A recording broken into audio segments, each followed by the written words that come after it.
Echocardiotocography. From the term itself, it is a technical method for recording the fetal heartbeat using ultrasound and the uterine contraction during pregnancy, typically in the third trimester.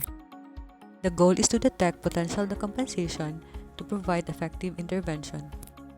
The following are the recommendations for the low-risk and the high-risk pregnancy. The two types are internal and external. Internal is directly attached to the fetal scalp, while external uses elastic belt placed against the woman's abdomen. The following are important to take note prior to CTG taking.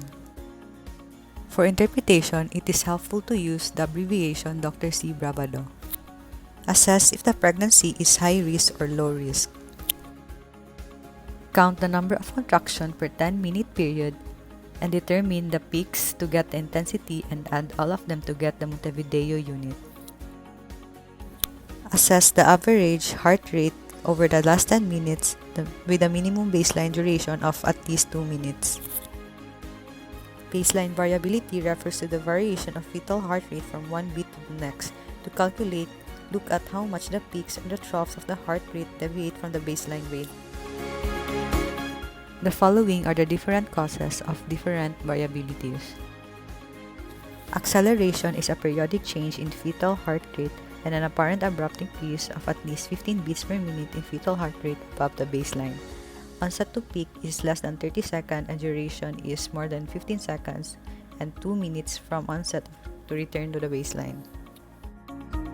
Decelerations are a decrease in baseline heart rate of more than 15 beats per minute for more than 15 seconds.